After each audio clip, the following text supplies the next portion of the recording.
Schwabam. Pretty good, man. Thanks, man. Welcome back to the Mirepoix, baby.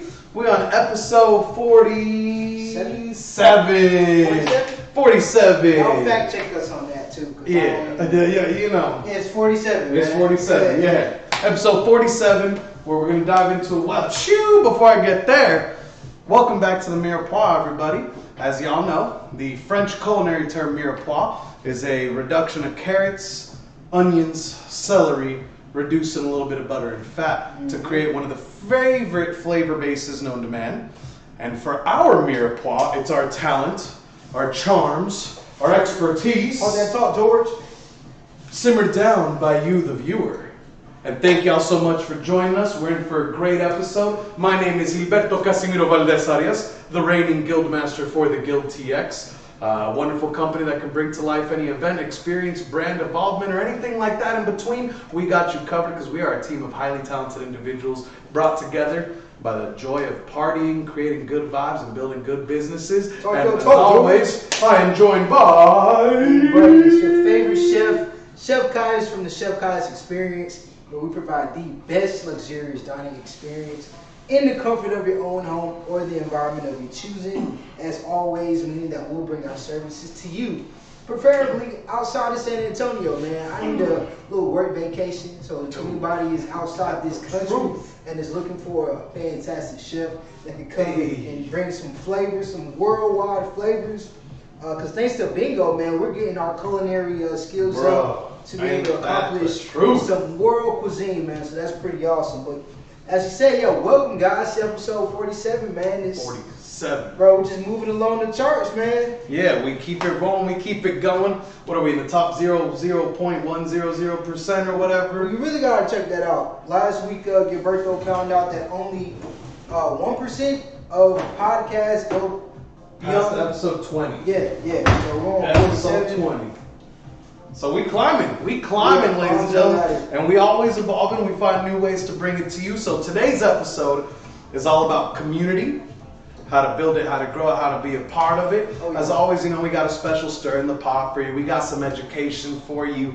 But just to dive right into it, we are here with our Bingo. So let me test out something. Let's try it out. Y'all tell me how it plays out. We're about to switch over to our digital bingo board. Levels to this, guys. So on my screen it says it's showing right to y'all. I hope y'all can see it too. But essentially, here's our updated bingo board. As you can see, the new ways we are finding inspiration is a global one. We have Latin America, we have Africa, we got Europe, we got Asia, and we got North America. Those are the different flavors and inspirations and global world views we are pulling from. You can see the ones we've already done. Just to read off the ones I've already got. Latin American Super Salad. If y'all missed out the chicken tortilla soup episode, I hope y'all go back and check it out. We got the African appetizer. Played around with some fried plantains that are, part of my culture, part of Kai's culture, part of... Everyone loves plantains. It's a worldwide fruit and phenomenon. And so I just prepared it the way that they did up in Nigeria. I can't remember how they called it, but it was tasty, it was fun. And up next, the newest spot, overrode the free space for this. I went with the European Super Salad, and I'll be diving into that in just a moment with them. And then, guys, if you want to let them know what you got rolling, how you got going. We gotta do a little pre-shift, man. Oh, man. I jumped the gun. All right, hold on. Let me pull back. We'll bring it back for y'all. Don't give up on us. Well, we'll bring it back. That's on me. I forgot to tell y'all what we've been up to and how we've been doing it. I've been so excited. But definitely excited to get into this bingo. Last week was kind of a slow week for me, guys. The week prior to that, we had the 3-day extension going from back-to-back weekends full of events. This week is going to be pretty loaded as well, but we'll talk more about that on the side work situation here. But last week, helped Chef Ashley, shout out to the family. She's moved, she's getting into her new spot as well. Ooh, so, everybody moving on up, man. Everybody's elevating. I love to see that the people who are around me are also taking things to the next level. That's pretty much affirmation to know that I'm in the right place, and so are my friends. And to celebrate, we went downtown. Man, the last few times I've gone downtown San Antonio, it's been a completely different vibe in a positive way. Okay. So I feel like from being downtown, kind of died off, and now I feel like it's revitalizing itself again. It was super packed. We went to go check out this Hotel Contessa. Oh, yeah. They have a bar named the Amber, which the people from, not the Renaissance, Rebel restaurant. What's the name of that bar at Rebel? The Haunt. Okay, I was like... Yeah. So y'all know we've been on a whole Rebel kick for the past few weeks. And the bartenders there referred us to go to Amber. Was talking the talk, man. This is a really good place. They're open late. XYZ. I tell you what, I was not a fan, man. Oh, no. I was not a fan. How you gonna sit here and tell us that it was for the better, and then you hit us with not being a fan? It's just that, exactly how you guys feel about me kind of building up that climax just to drop you down. That's how I felt. I didn't even have my boy co-signing that. Man. So I would love for y'all to, go try it out yourself. We did go pretty much an hour before closing, which, also has... But if you're a late night bar, I kind of feel like in a hotel... I will say this, there's never no excuse. You're only as good as your last dish, you're only as good as your last cocktail. Yeah. That is... And a whole hour? If you would have told me we rolled up in there 5 minutes beforehand... Nah, we wasn't doing that. And then at that, they're watching the clock the whole time while we're in there, like, that vibe, working downtown. Anybody that doesn't work until 2 o'clock is constantly looking at the time to get out so they can go party somewhere until 2 o'clock. So, me knowing these things, I just kind of brush it off. But yeah, essentially a pretty cool, laid back week last week. We also started hitting the gym first time, so that was a good time for us, and we'll get more into all those things. But what about you, bro? How was your week? So inspirational. It was full of growth and a whole lot of new ideas for the future and what I call planning the growth. Just as Kai said, we definitely started hitting the gym. If y'all haven't done so yet, check out our Instagram at the Mirepoix Podcast. We actually go live every morning where we kind of talk about what we're planning for the day, holding each other accountable, different things like that. Definitely good talks and good times, especially in the realm of growth. Been reading, been working out, been studying. Phenomenal. Went and did another week of hanging out and partying up in the hill country. And I've laid the groundwork for, just as Kai said, I got a little bit more interesting side work to show y'all. Random things. Me and my boy Justino Cruzolini, we discovered a new video game. Nice. I'm not gonna lie, my addictive personality put off a whole lot of stuff, put off a whole lot of chores, put off a whole lot of things for the sake of let me read this a little bit more, and let me play this a little bit more. What done to you? No. But yeah, so that was pretty much what my week was filled with. There's a lot of inspiration, good vibes. As y'all know, I'm putting the plans together for something big happening in the next 2-3 weeks or so. And so it's just been steady working, experimenting, planning out new cocktails.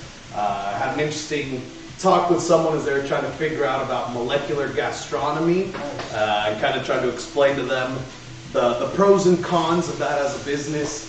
So definitely, like I said, build a lot of groundwork, a lot of planting the seeds. Let's get into that a little bit, man. What are some of the pros and cons of molecular gastronomy for beginners? Man, okay, side quest.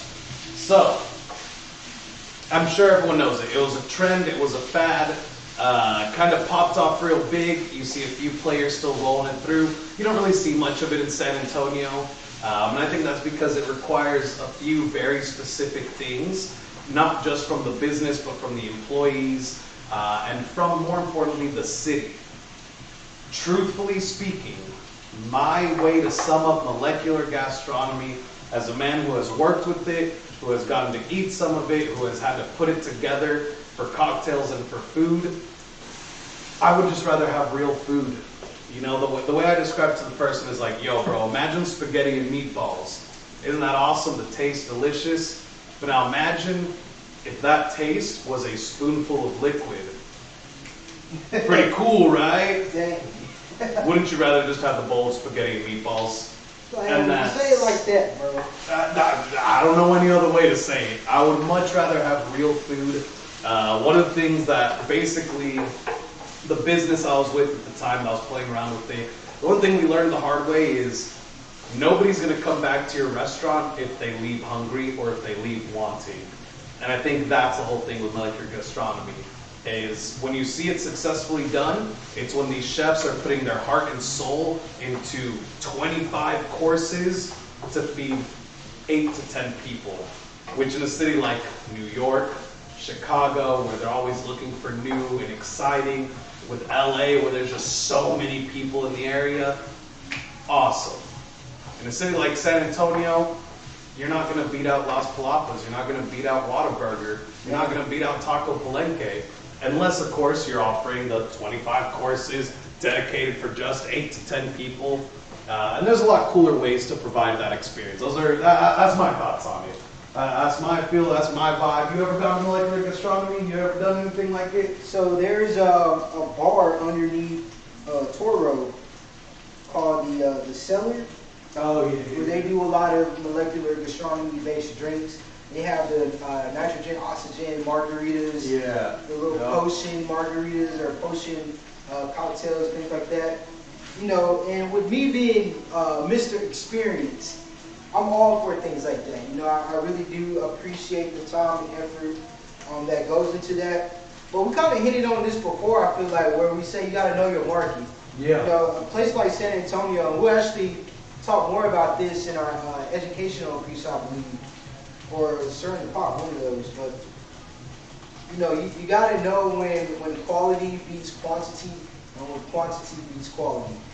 So that's going to be based off you, based off your market.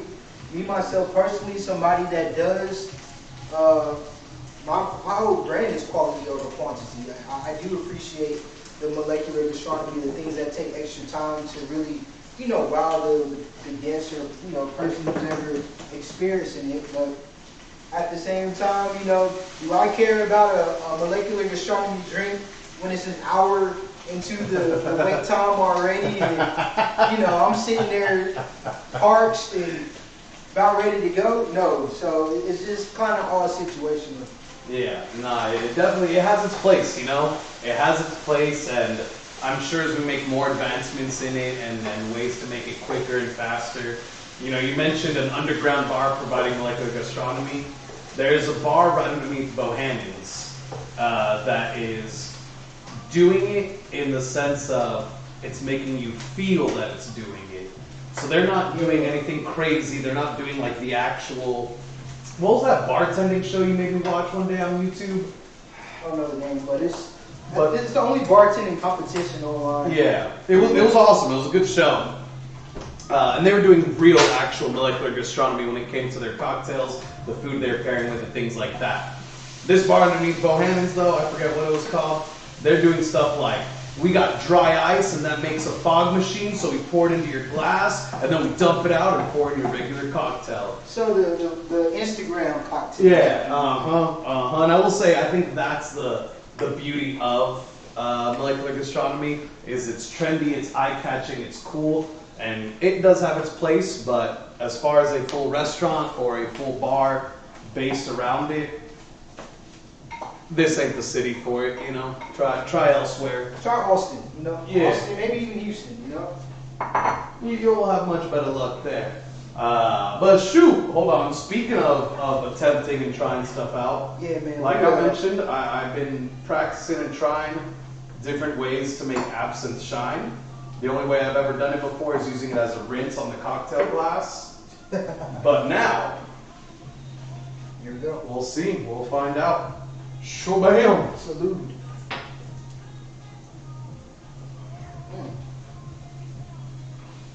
Oh yeah, that's festive right there. Getting closer, getting closer. I feel like that tastes like Christmas, man. Dude, don't it though? Don't it though? I feel like the queen is now tuned in. Welcome, baby. My girl is in town. Hey. We got our boy Justin. Oh, Cruzolini's in this Yeah, thing? what we need is another big bite. What is big bite? Dude, big bites, bro. Big bites. What is that? Alright, another random side topic. So, Big Bites was this restaurant in Austin. And what they specialized in, they were literally right across from UT campus. And they specialize in keeping their college clientele happy. What they would do is they'd get big old hoagie loaves. Like I'm talking when you spread them open, they're like 3 hand widths apart. Balls, man. And in there, Family show. hey, look, get your mind out the good, right? Family show, man. But in there, they would put sauce, 15 different meats. I'm talking, they would put fried chicken cutlet, burger patty, mozzarella sticks, fried onion rings, a ketchup-y barbecue sauce, 14 different cheeses, all blasted, all melted, spaghetti, and then tuck that in together into one big old sandwich. And you're gonna tell me that Austin doesn't have a better food scene than San Antonio? It shut down. They rejected it. But still, just They overall, just the passion you had in telling that story. You know, you had me on my way to Austin tomorrow to be, you know, unfortunately disappointed since they closed down. They did close down. Yes. There you go. Hey, I'm learning. Just getting there. I'm growing. Yeah. But no, man. That sounds like the move right there, bro. Yeah, nah, big bites. Unfortunately, I only ever got to have it twice when I was hanging out with the real Quincy Jones. But, you know, if you truly love something, you must let it go. And it did not come back to me, so. If it did, though, I'd probably be like right here. Boom. Boom. But man, I do that. Woo! Yeah. I'm going to do a little special side episode. I'm trying to recreate Big Bites or something. But alright!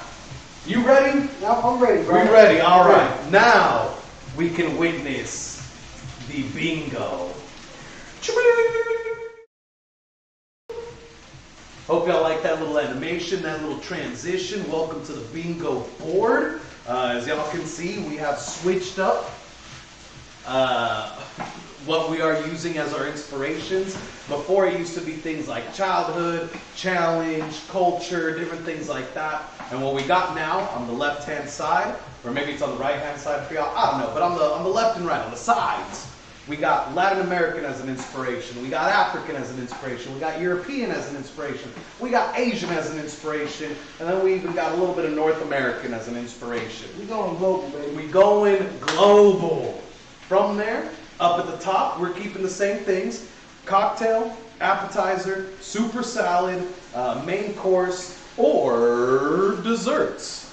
And just to recap, what you've already missed out from Gilberto Casimiro Valdez Arias, the Guildmaster, is I produced a Latin American soup, known by many as chicken tortilla soup. And it was a spicy one. It was hot, it was kicking, it was everything I ever wanted. Sorry for those that couldn't hang, you know? Hey. Relax. Cassie, I'm sorry to get struck. I wasn't the only one that tapped out of that one. Alright, look, y'all go back and check it out. From there, I also did an African appetizer. It was fried plantains. I'm not gonna lie to you, I do not remember the name of that bad boy. But it was fried plantains, done in the traditional sense, as far as they call it. Everyone's had fried plantains before. That episode was our first one doing this global bingo, and it was crazy to see just how global these resources are.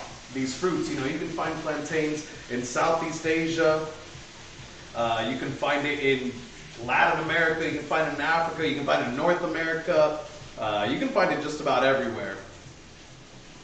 But yeah, and so what I got for y'all today, is a soup hailing from Portugal.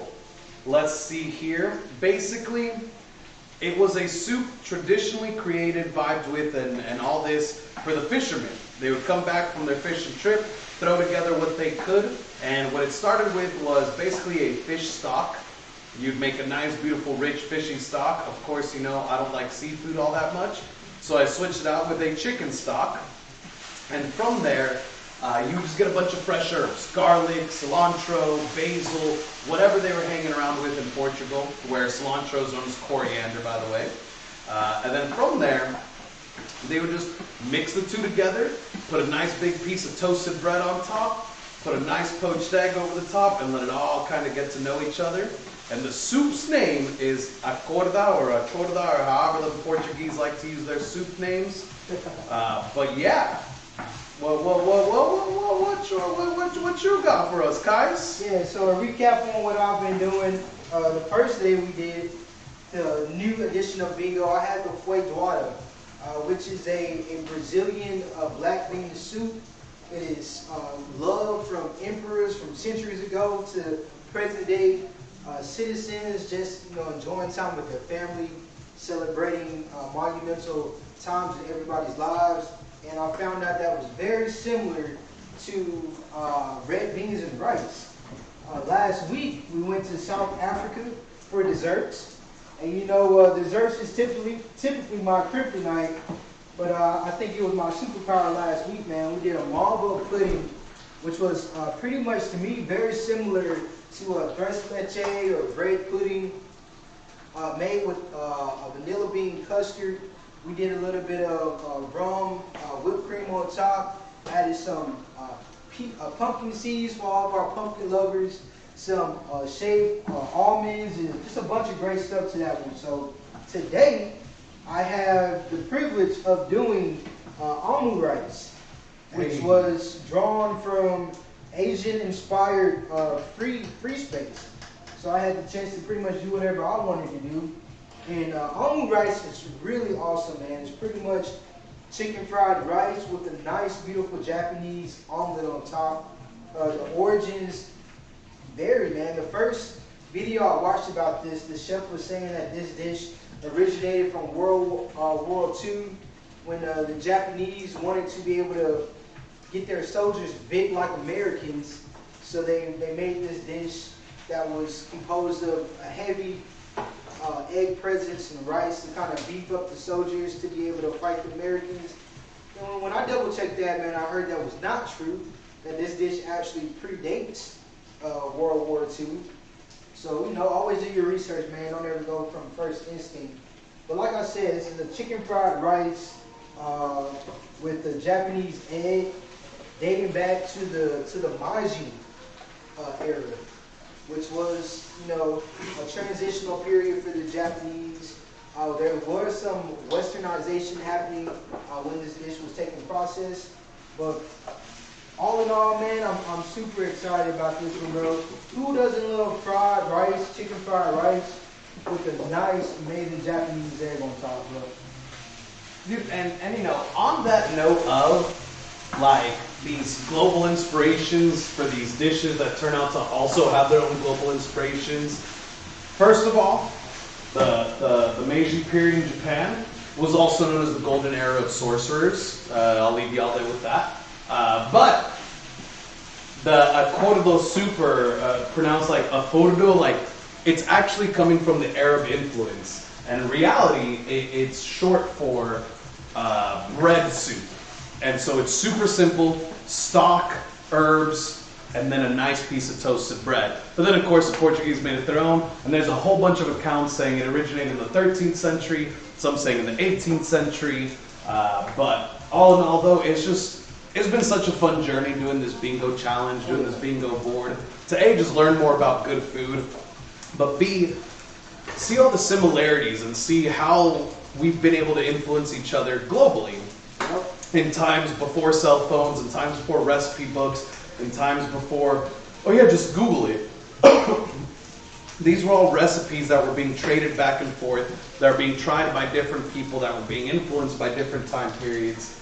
And to that end, man, buddy, I am ready for some of that. Oh, yeah. I'm about to plate up the little soupy soup here.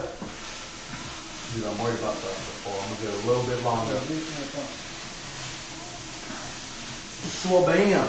And so, as we're plating this up, as we're finishing up these beautiful bingo dishes, just to jump right on into our main topic for the day, it's all about community. It's all good in the hood. You know, we were thinking lots about Columbus Day and, you know, how does that affect us and all that. And like, at this point, personally, I feel that we are so far removed from the time period and actions of the colonizers in a way. Oh no. Oh no. Oh no. Oh no. Oh no. Technical difficulties, and by that I mean we made this food look so good, even the kitchen got a little wet. Yeah, a lot wet actually. But nonetheless, though, when it comes to community, I always feel like it's about the people around you, right? It's about what y'all do. It's about your shared goals, your shared visions, how you support each other, how you help people out. And to that end, Columbus and the whole era and period of colonization, I think, is a pretty good example of community, what it can do, how it can work, and all those, you know, your own personal feelings on whatever that may be.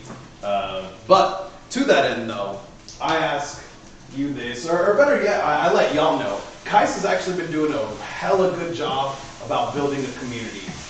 There have been days and times and things where I just show up at his house. There'll be like 10 different people there, kids running around everywhere, and we're all just there breaking bread. When he had the idea to start doing these morning accountabilities and working out together, it's all those little steps that have been working towards building a community. And, you know, suffice to say, I have gone a long time without a community. In my own personal life, I had shut myself away from community, had kind of kept to myself, you know, did the whole abandon everyone and focus on your own grind, focus on your own job. And once I finally stopped working for other people and I looked around, I realized how truly empty my world was without this community. And so it's sort of now building. You know, I got one of my good friends back in town. I had the pleasure of meeting Kais and starting to grow all these things together with them. All the friends that you brought along and introduced me to, and most importantly, all the efforts I've put into maintaining relationships now. Oh yeah. But what's your community look like, man? What would you say is your tribe, my friend? I mean, obviously the Mirepoix family is a big part of my current day community. I always like take a step back and just kind of observe my past. And I've had different communities in different time periods of my life. You know, even 2 years ago, my community today is not where my community was. And I just kind of realized that people are in your lives for a certain time period, and it doesn't have to be a good thing or a bad thing. It's just what it is. But you know, those people were there for a particular reason, and that's to help you get to the next level at which you were. And you know, regardless of if those people are there or not, they were essential to my growth where I am today. And so if anybody ever asks me like, yo, what was your turning point? What was your pinnacle? Or what was the, you know, thing that really helped move the needle in my business? I will always say, you know, it was the time period where I was a part of the Chef's Collab. So back during COVID, there was an idea to, you know, get a bunch of chefs in the city to pretty much combine our resources, combine our knowledge at a time period where, you know, things were questionable. We didn't really know how business was going to go. We didn't really know where the world was going to go. It was each of us kind of leaning on each other for, you know, what do you have to bring to the table? What do I have to bring to the table that really helped push me into being the private chef that I am today? One of the biggest moments in my career came from community. So with me understanding that, you know, I always get a lot of people that ask me questions. Hey, how can I do this? Hey, how can I go about that? I always say, man, get into a community. If you're not in San Antonio, find you a community, whether it's via Facebook, Instagram. You know, we're in a situation now where your community doesn't have to be physical. Sometimes the best communities are the ones that, you know, you have a further reach. Even with the morning meetup that I was a part of, one of my clients came from somebody who was on the morning meetup, which was, a global networking group. From them seeing me every morning, speaking about the books that we're reading or talking about my business, she was able to find me, and she actually had booked me several times in San Antonio from that. So community is huge, man.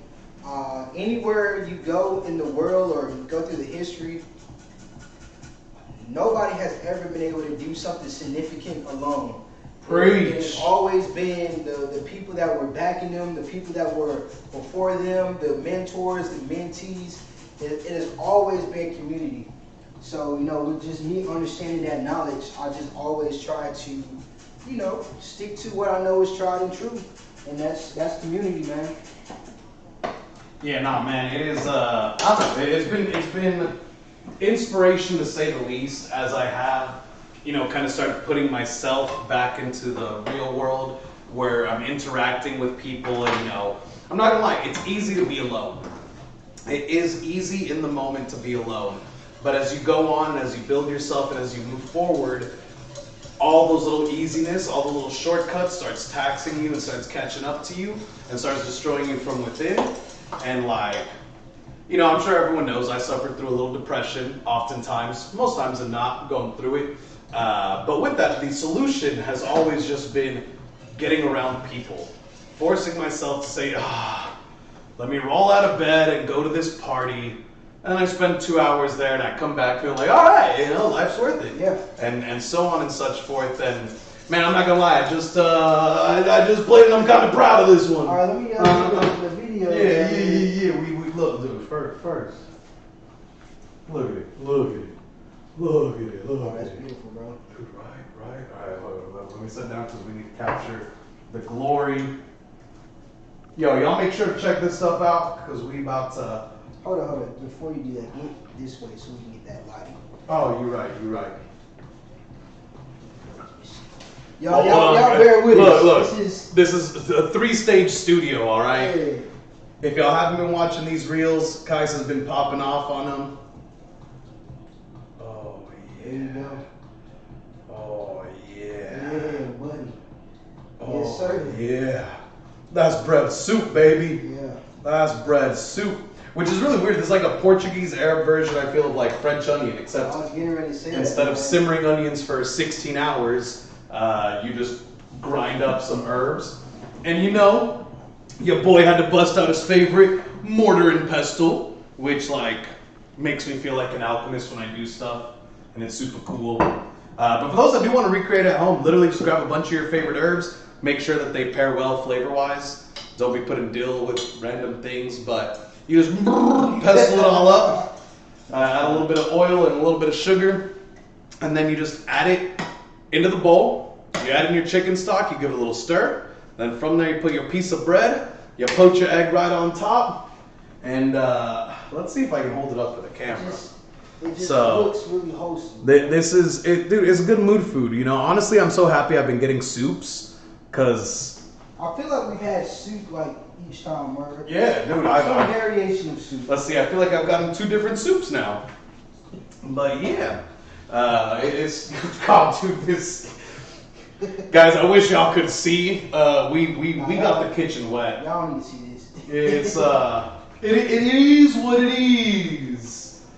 But I'm gonna throw back another little shot of clock before we start stirring the pot too hard on y'all. Well, let's kind of dig a little bit deeper with that community, man, because you were touching on another big thing, mental health, and how important it is to kind of get yourself out when you are in a slump, bro.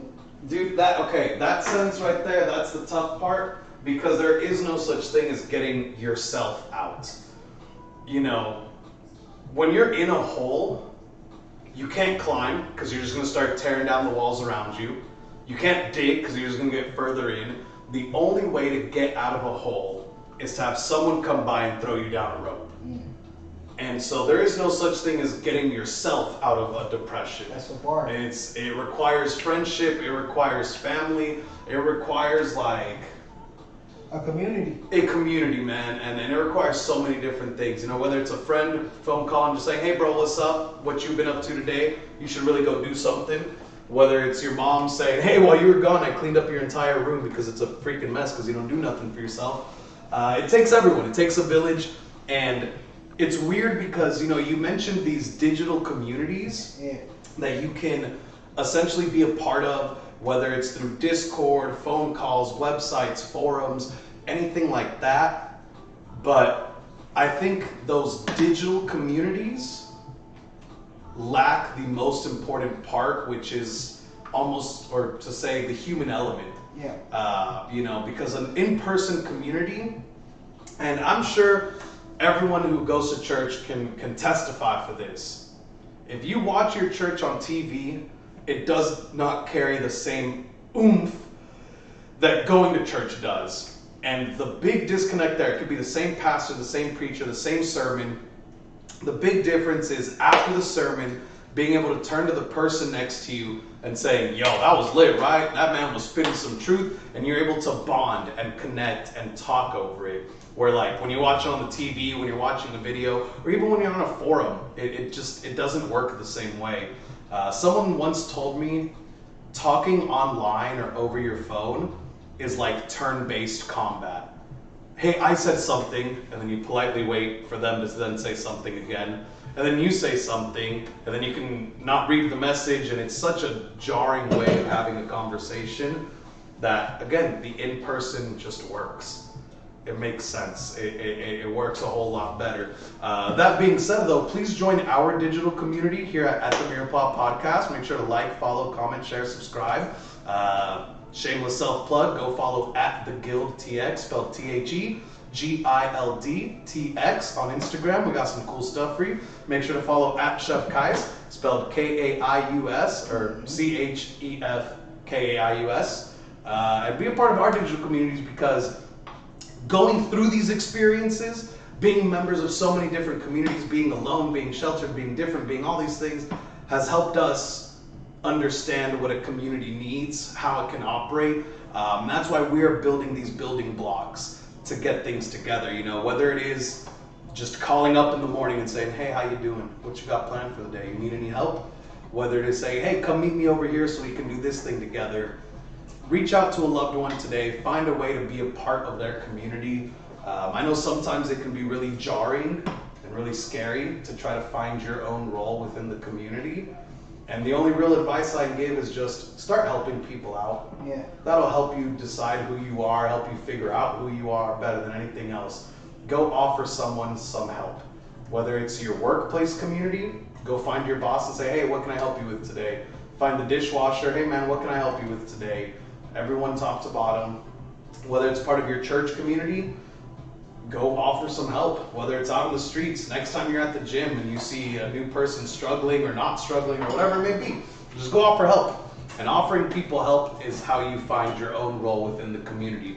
That's why they make children do chores, and that's why children can never really decide what they go do, is because first they must go help people, be a part of other people's worlds to discover their own. Man, that is perfect. I hope the kids are watching.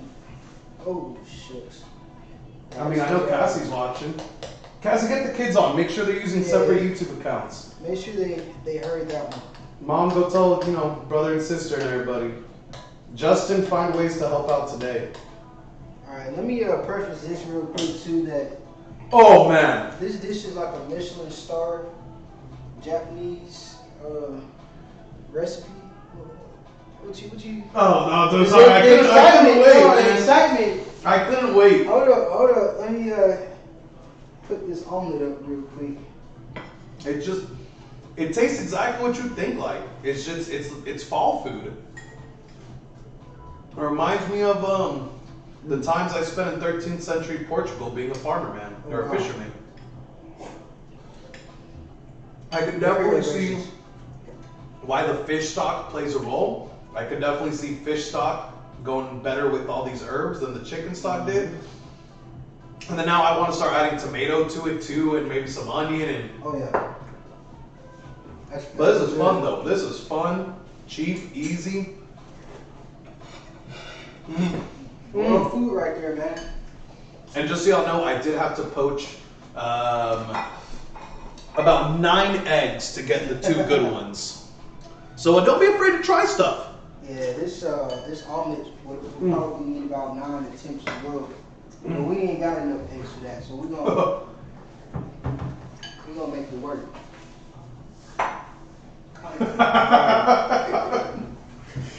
What's up?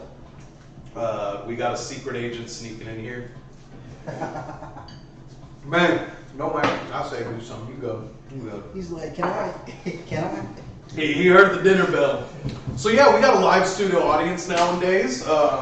If you want to join the live studio audience, make sure you like and comment and share every single post of ours, every single reel, which part of community, I gotta take a special second to shout out. Guys, them fucking reels have been popping off, bro. I appreciate it, man. Get your flowers, take them. I appreciate it. And I can't wait for us to start being able to share this expertise and continue to grow our own community. If there are any chefs, bartenders, or anyone watching at all that wants to play part in this culinarily experienced, drinking, partying driven journey, hit our lines, slide into the DMs, where as always, you know, we bring guests on here, and like I said, we are finding more interesting ways to get people involved. And yeah, hold on. Damn. Okay. Speaking of which, I definitely got a floor to clean, but ooh-wee. I love me this. It really feels like a more late spring, early autumn version of a French onion soup, where I would eat French onion in the dead of winter. This I would enjoy off a boat in late spring.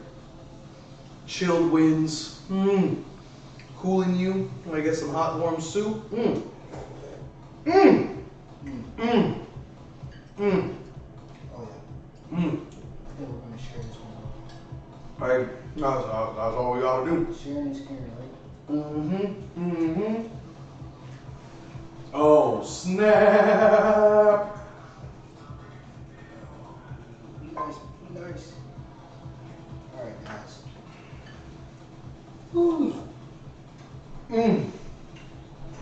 I'll show you guys what we're working with so far.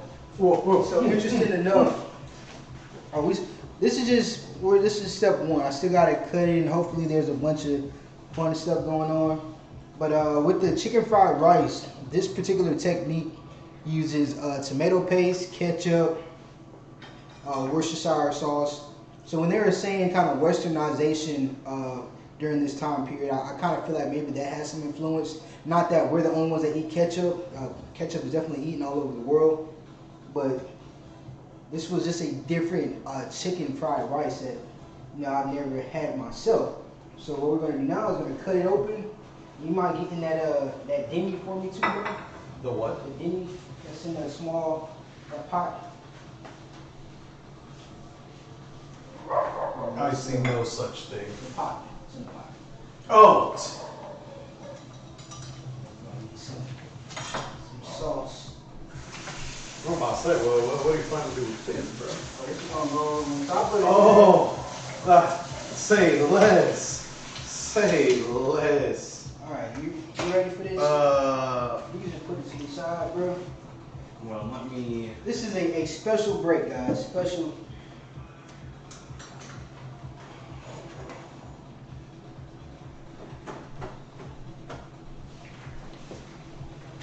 And this is my first time doing this, okay? So let's see what we look like.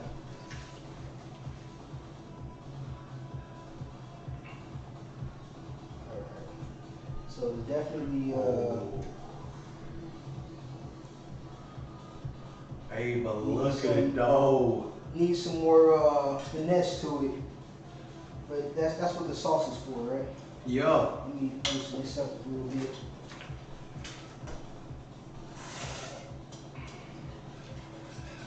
Loosen this sauce up, and then we'll.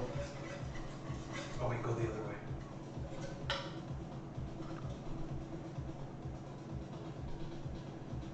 Oh my goodness! I think that's what they do out there. Oh no, that's definitely what they do out there. You know, as someone who was part of the Japanese community for about almost 2 months, that's exactly how they do it. All right, man. Let's first take. Shout out, y'all. We eating good in the neighborhood.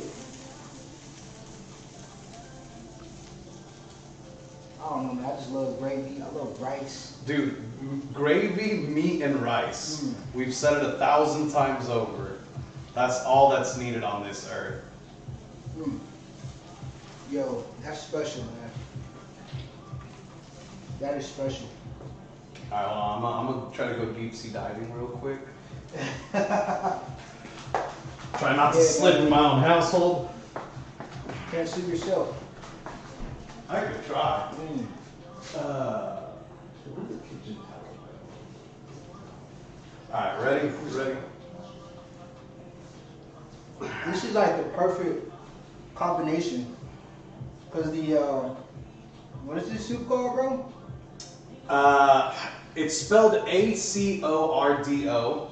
I do not speak Portuguese. I have no Arab influence in my existence. Can we give it like a nickname, like you said, the fisherman soup or something? Yeah, we're going the Port Arab herb fisherman soup, or a chordo, a dish by many other names. So this is a very nice, light, wholesome egg soup. It's almost like the perfect intro to something like this is saucy, gravy, heavy, rich. It's you feel me, bro? Nah, dude, I'm feeling that dish right now, bro. It's just something about, you know, alpha and omega right here, man. The start and the end. The tale of two. The We're tale of two, always man. in this tale of two, and it's for damn good reason. I ain't gonna lie. That, like you said, we got course 1 leading into. I would say maybe this is like a course 3. You know, it's the main course. Oh yeah, that's right. That's the Asian main course. Dude, but that's why I love this bingo. Even the first edition of the bingo was played very, very similarly, where we were building dinners off this, and we could plug and play all these different dishes we were making. And for those wondering how to do it at home, this is what it looks like. Watch videos of your favorite people doing cool things, and try to do it. Yeah. Just repetition, making it happen.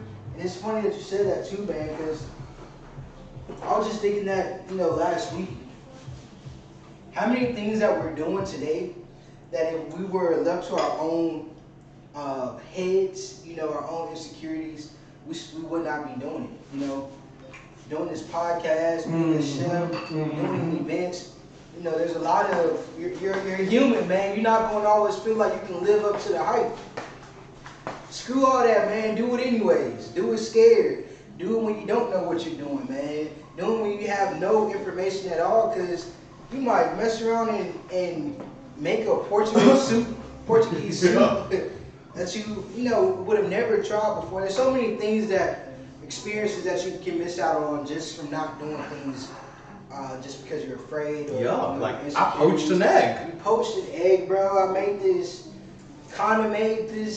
Japanese omelet. I'm gonna work on that a little bit more, but Hey, I'm gonna say this: the flavors are the kicking. flavors are there. I'm with you on the flavors. Yeah, that was. Can we get a toast, bro, real quick? I got you right here, man. Salute, my guy. Don't fall, bro. Hey. Oh, that's good sake right there. Man.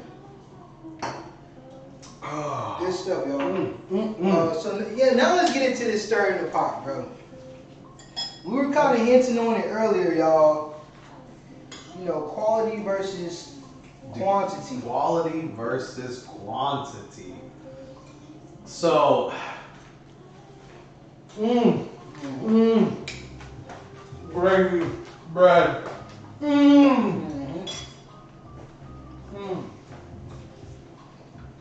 All right. And eggs. So, where do you lie? We already know the answer to that. You know the answer, but you know the answer for myself personally.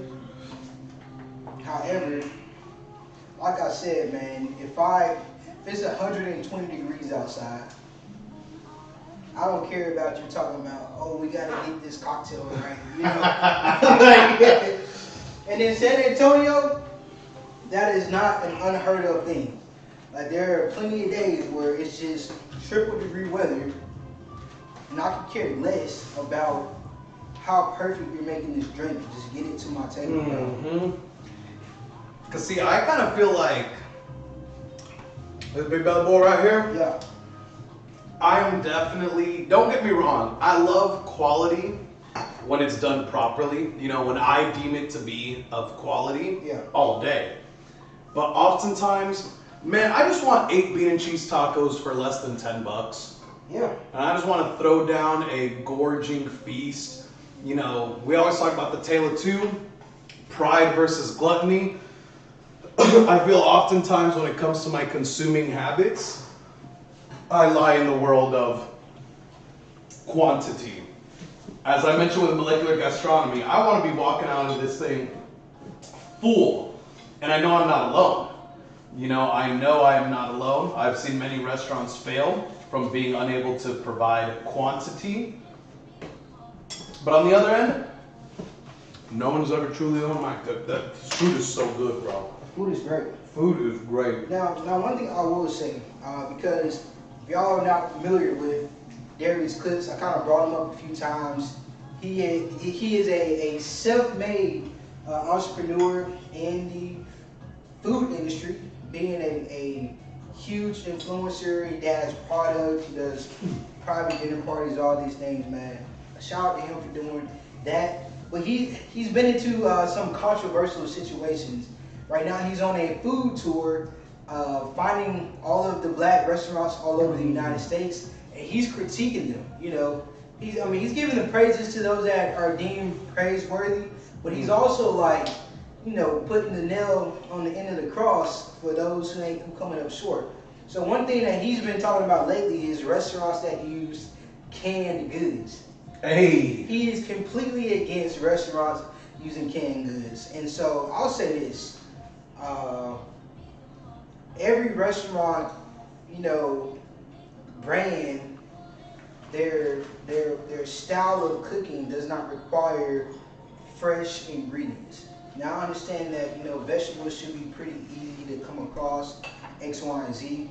But if they're not trying to pay for the labor, which hence increases their food costs, which hence changes the clientele that they get or don't get, Yeah. you know, I'm not knocking it. I've had canned vegetables in my life.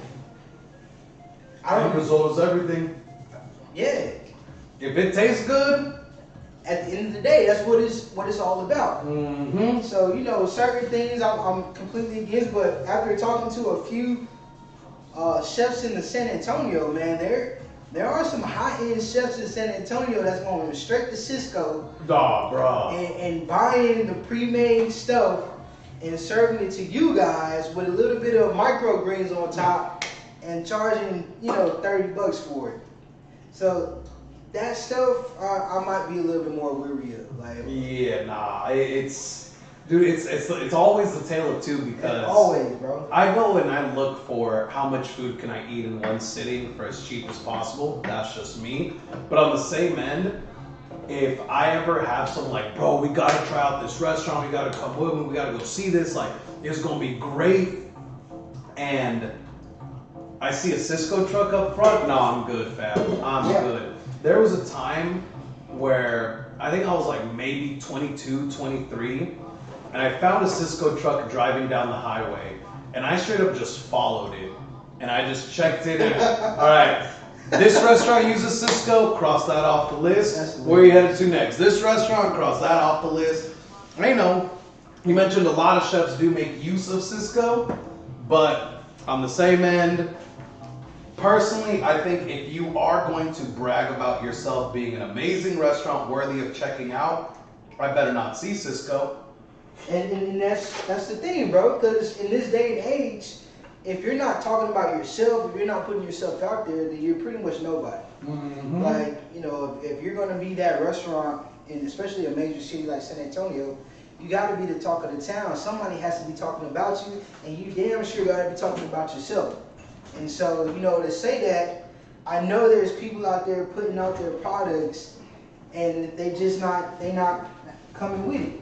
Now, I will say this too, because if you are using these products, man, it better be the best damn version of canned green beans. If you are already taking the shortcut, this better be a moment of glory for you. Yeah. Like, don't pull it out the can and just put it, straight to me.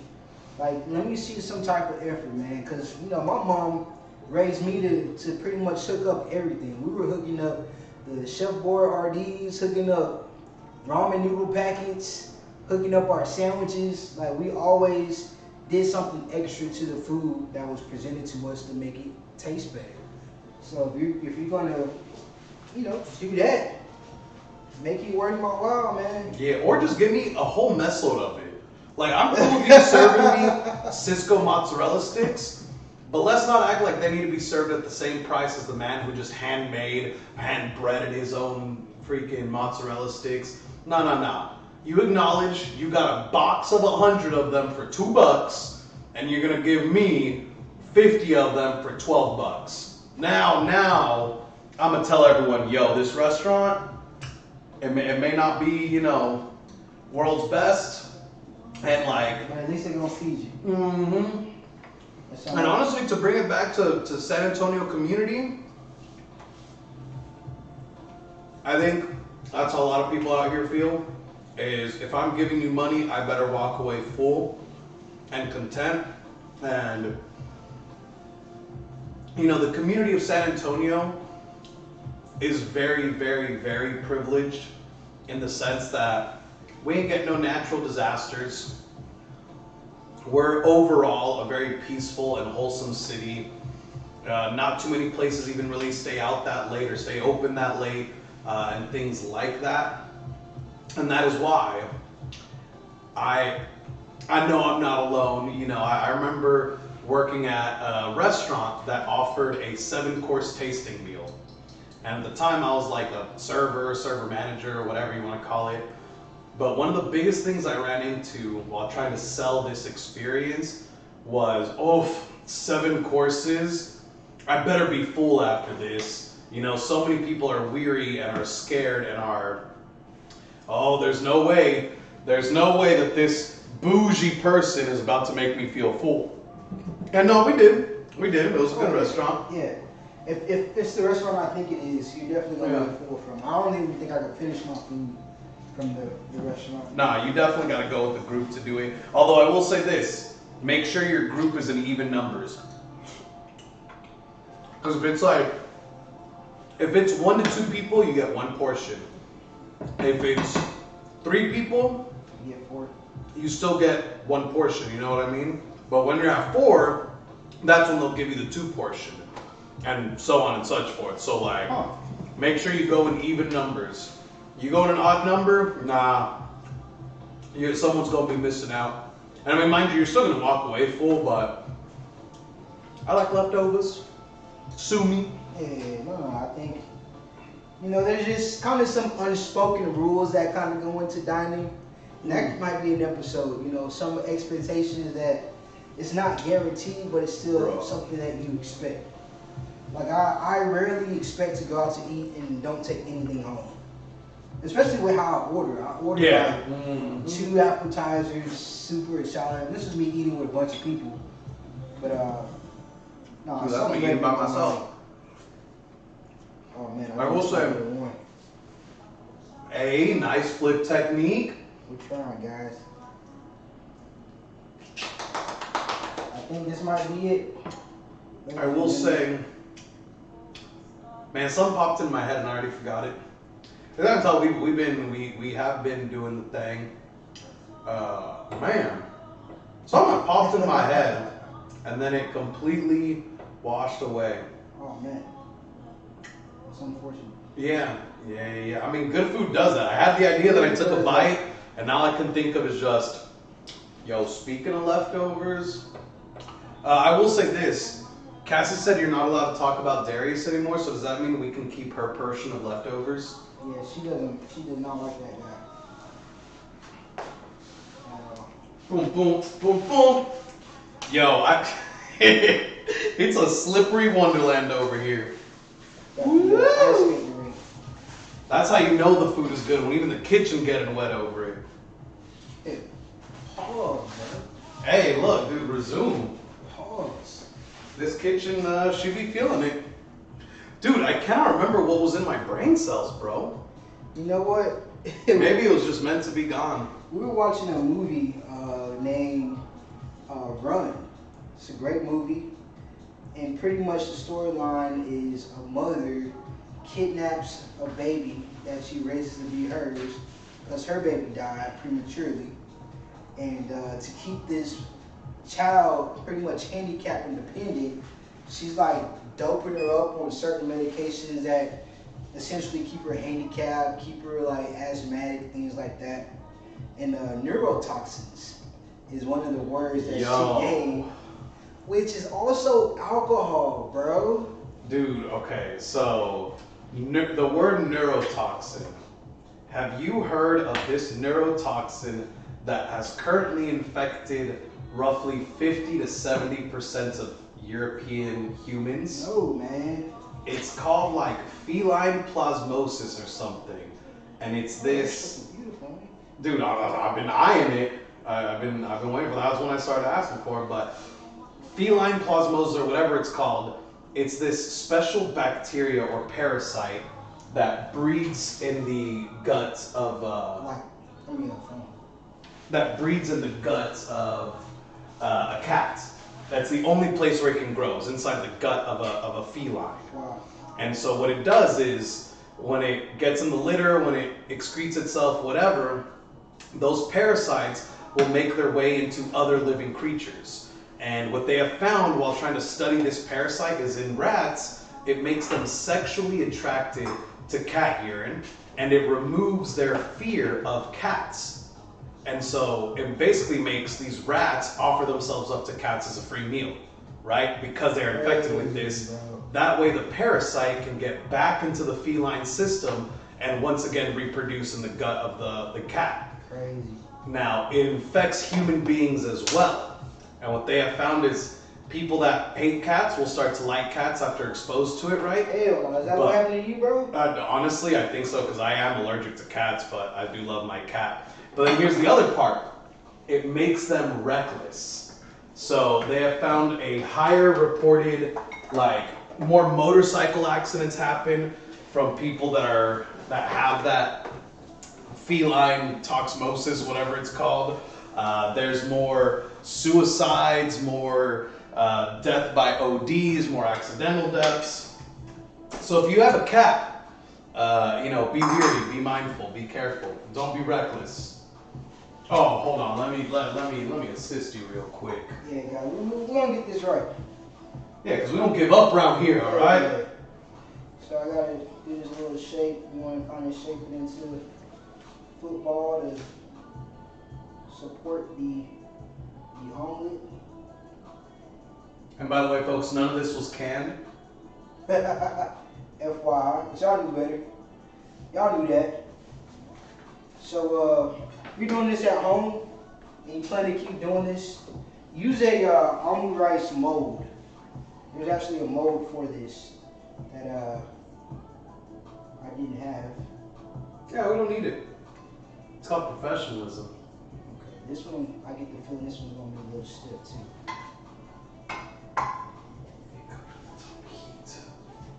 Alright guys, let's cut this open. We're working Feeling on like Michael Bay over here. when we're ready, sir. Focused and good.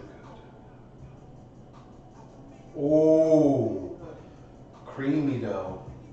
It is a lot more cream here. Okay. Alright, hold on. You gotta get the sauce, man. Gotta get the sauce. The sauce bows.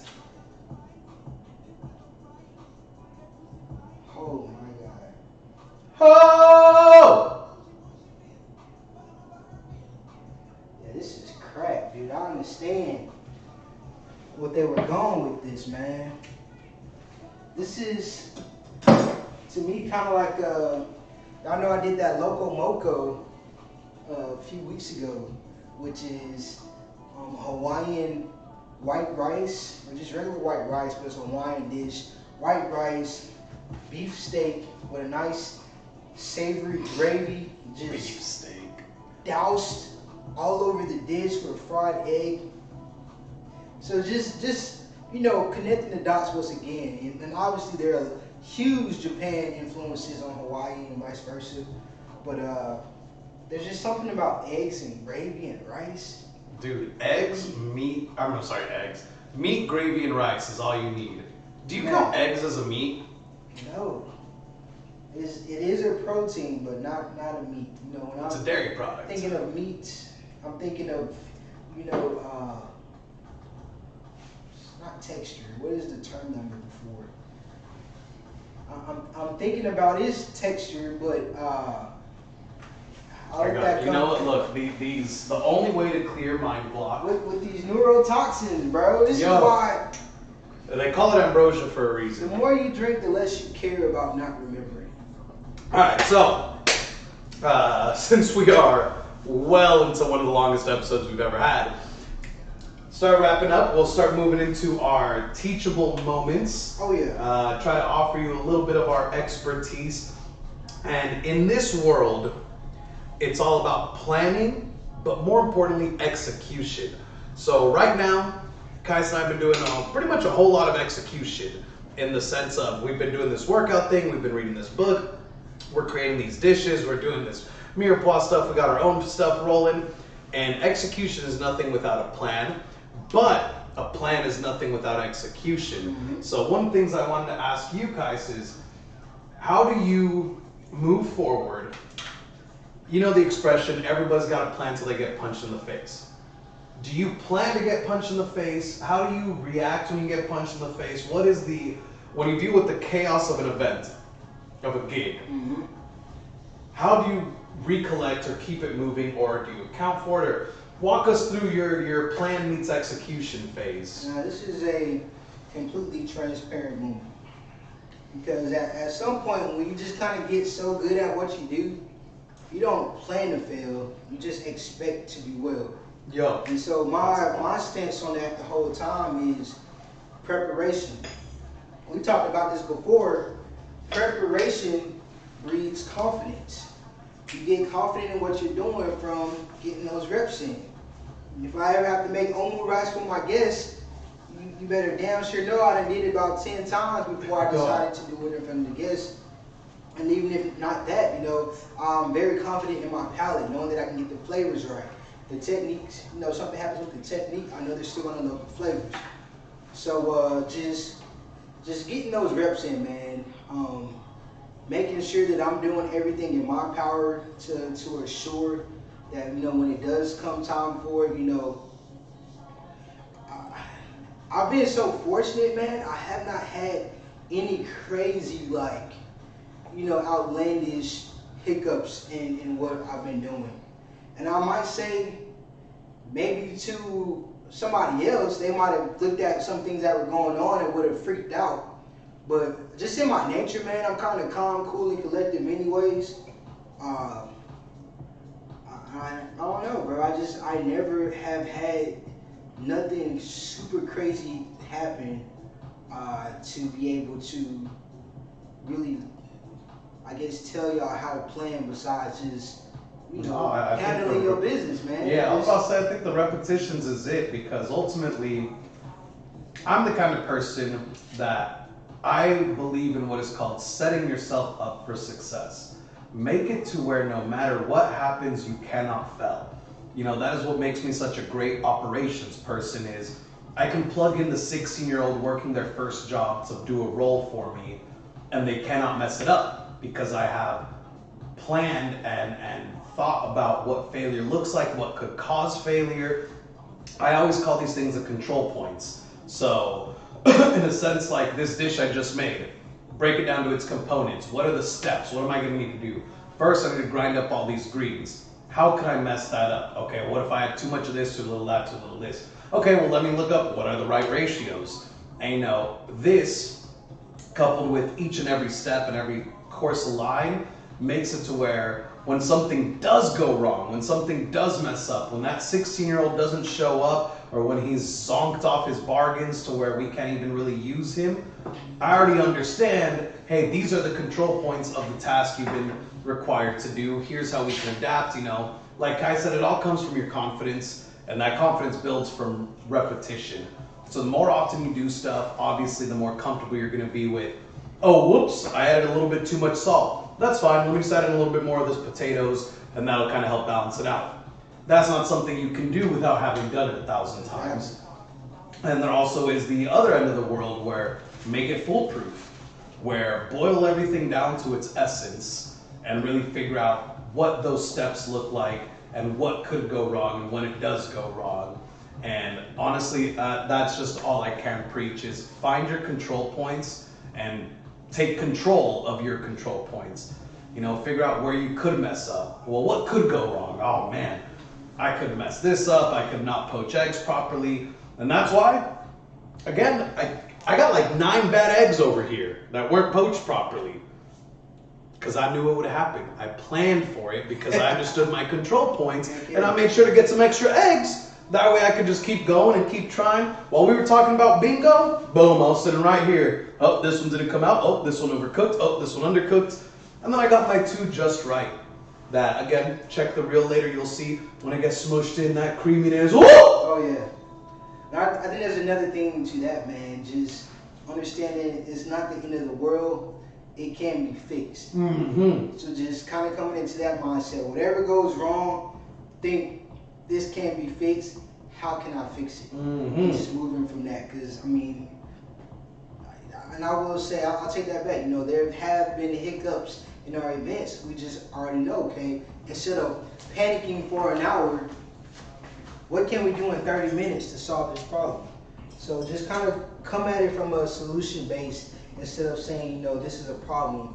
Think, you know, how can I solve this problem instead? And you'll go far, man. Yo, You'll go far, guys.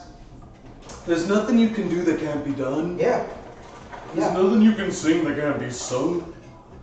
There's other words to this song, but I can't remember them now. It's easy. So what you got coming up for the week, bro? Oh yeah, let's Well, wrap what's the this side up. work going? All How's right, the side so work guys going? already know we have the Men Who Cook competition along with the Burger Showdown. So 2 competitions. Both this week? Both of them are literally next to each other, bro. Friday and Saturday are the events. Hey, is it too late to get tickets or to check it out, or what's the deal I there? actually have 2 free tickets available for the Men Who Cook. So audience, friends and family, you know, let me know. I might have a special ticket for you. Pretty sure my girl might want to pull up. So anybody that wants to accompany Cassie, let us know. We'll gladly slide it on. And also tomorrow I'm meeting up with my team, my college student project group. So they're going to be taking a closer look at my business, seeing what ways can we increase sales by doing minimum work. I feel like that's everybody's dream, right? How can I make more doing less? So we're gonna see if we can solve that problem.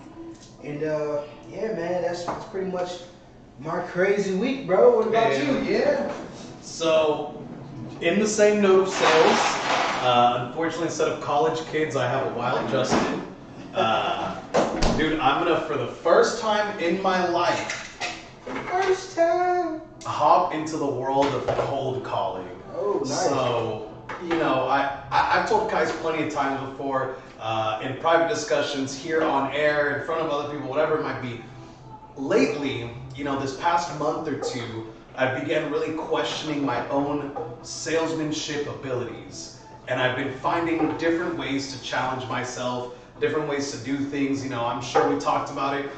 We left a bar and I sat out there on the road selling my free parking spot. I parked there for free. I was going to leave, but I just, hey, you want this parking spot? $20, I'll give it to you, it's a good one. And I sold it. And from there, of course, with the winery and all the other different ways that I could find ways to sell stuff, it still didn't feel like enough. It still felt like the, okay, well, he wanted the parking spot, so was it really a sell, or was it just a matter of I was in the right place at the right time? And same with being at a restaurant or at a bar or working at a winery, wherever you may be, these customers are coming to you. And the large part of my feelings of being inadequate as a salesperson were definitely stemming from the fact that it wouldn't matter who's right here. Obviously, because I am, I'm gonna get a little extra out of you. I'm gonna make it feel a little better, and you're gonna be happier that I was a salesman than anyone else. But in terms of creating customers, in the terms of getting people to say, dude, I didn't even want you, but after talking to you, shoo, boy. So this coming week, I'll be flexing those cold call muscles. If you see me knock on your door, you better say yes. Because we coming, all right? We letting the world know we exist. We knocking on every single door. We're calling every single number. Let's go. They're about to turn my number into a spam number the way I'm going to be calling up people to get the holidays rocking and rolling. That's what they said. If you're not annoying people, you're not doing it enough. Dude, you know, Childish Gambino had a little, it was in one of his songs where a lot of people were telling him, like, yo, dude, you're way too cocky. You're way too obnoxious. Like, why you talk about yourself like this? And he said, if I don't talk about myself, and if I don't hype myself up, then who the fuck else will? Facts. And I have started writing that so hard in the past few years in my life. Facts. That has been me. Some people say it's inviting demons, but I say, hell no, it's me. It's who I am. Join the train or not. Yeah. I'm going to get there. But yeah, thank you, Mirepoix fam. Indeed. We love being here with you. We love having you with us. We got some good food, some good times, and some good vibes planned for you. As always, make sure you like, comment, share, subscribe. Yes. Follow us on our public Instagram at the Mirepoix Podcast. Please. Follow us on our personal business pages at Chef Kais, spelled CHEFKAIUS. Follow me at the Guild TX, spelled THEGILDTX. And we'll see y'all again soon. Adios. Bye-bye.